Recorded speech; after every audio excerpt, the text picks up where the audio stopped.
When we first started with hydroponics, I built a hydroponic rail system and then we put it near an east-facing window in our home. And we put our plants in, we were all excited, waiting for our first harvest. Well, after a couple weeks, nothing happened. Plants didn't really grow.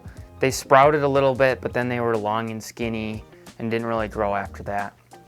So we quickly realized that we didn't have enough lighting for the plants and that the sunlight coming in through the window wasn't going to be enough. So then to fix that, we bought a small grow light and put that above the plants.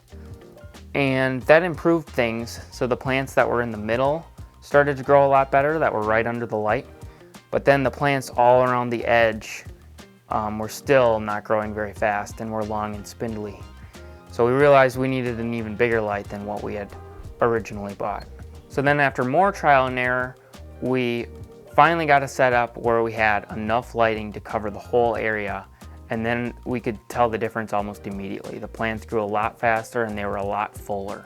Learn from our story. If you're just starting with hydroponics, make sure you buy a light that covers the area that you're planning to grow in. If you go too small, you'll regret it and spend more money and time in the long run. So then how do you tell if a grow light is sufficient to cover the area that you're growing in? It can be complicated, but here's a couple guidelines that can help you as you make your choice. First, look at the footprint of the light. Oftentimes grow lights will have a coverage area slightly larger than the actual light.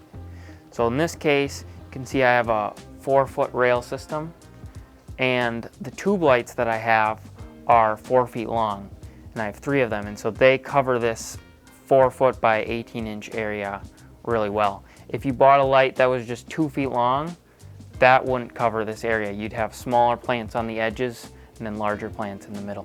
Second, look at the power consumption of the light. In this case, I have 3 tube lights and each one is 42 watts. So that's a total of 126 watts. And I'm covering a 4-foot by 18-inch area, so 6 square feet, and I have 126 watts. A lot of times you will see lights advertised where they have the grow light above these gigantic plants, which are apparently growing under the light. But then you read the fine print and the light is only 10 watts or 18 watts. I can guarantee you a 10-watt light is not going to be able to cover this area with this much productivity. So that's one simple rule of thumb, is make sure that the light has a high enough number of watts. Lastly, look at what has worked for others. There's a lot of different claims and a lot of different manufacturers out there, so it can be hard to sort through the different options. But in our case, we've been running grow lights for thousands of hours, growing lots of different plants, and we've created a page on our website where we show, here are the lights that have worked really well for us and the ones that we would recommend. So go check that out. It's on our website, and I'll put the link down in the description of the video.